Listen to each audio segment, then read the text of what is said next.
This is the next generation of surveillance. For the first time, we actually have permission from the government to show the basic capabilities. It is important for the public to know that some of these capabilities exist. Engineer Yannis Antoniadis designed the new sensor, known as Argus. With 1.8 billion pixels, it's the world's highest resolution camera. Argus fits inside this pod that attaches to the belly of a UAV. But because much of the work is classified, we can't see the sensor itself. Because we are not allowed to expose some of the pieces that make up the sensors, so you get to look at pretty plastic curtains.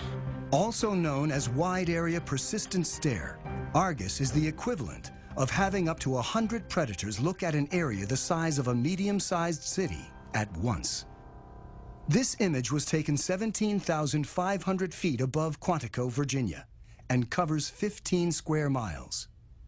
This whole image is at a very, very fine resolution. So if we wanted to know what is going on in any spot along this image, say near this building at this intersection, we can generate a moving image that shows what's going on in the area. Simply by touching the screen, Antoniadis has opened up a window showing a detailed area, while still maintaining the broader context. And everything that is a moving object is being automatically tracked. The color boxes represent that the computer has recognized the moving objects. You can see individuals crossing the street. You can see individuals walking in parking lots. There's actually enough resolution to be able to see the people waving their arms or walking around, what kind of clothes they wear. And you could pick the location of where you produce these images anywhere in the entire field of view.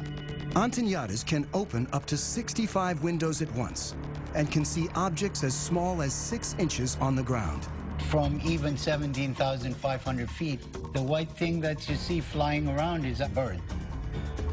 Argus streams live to the ground and also stores everything, 1 million terabytes of video a day, which is the equivalent of 5,000 hours of high-definition footage. So you can go back and say, I would like to see what happened at this particular location 3 days, 2 hours, 4 minutes ago, and it would actually show you exactly what happened as if you were watching it live. To create the world's highest definition camera, Antoniadis needed to design a new imaging chip. But DARPA, the project's funder, wanted to move fast and keep costs down. So he borrowed technology that most people have in their pockets. Inside this cell phone, okay, we find a tiny little camera.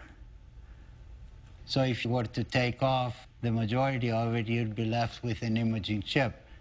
If you were to take 368 of these and make a big mosaic out of them and start shooting images, now you have Argus. Unlike the Predator camera that limits field of view, Argus melds together video from each of its 368 chips to create a 1.8 billion pixel video stream. This makes it possible to zoom in and still see tremendous detail. Whether Argus has been deployed in the field is classified. I'm not at liberty to discuss plans with the government, but if we had our choice, we would like Argus to be over the same area 24 hours a day, 7 days a week. That's not very easily achievable with manned platforms. This is where UAVs come in, and they're absolutely the perfect platform.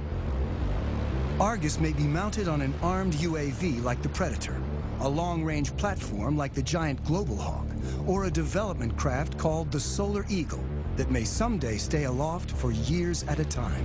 The U.S. Air Force right now has the ability to archive every single video that comes off of every single UAV. We're moving to an increasingly electronic society where our movements are going to be tracked.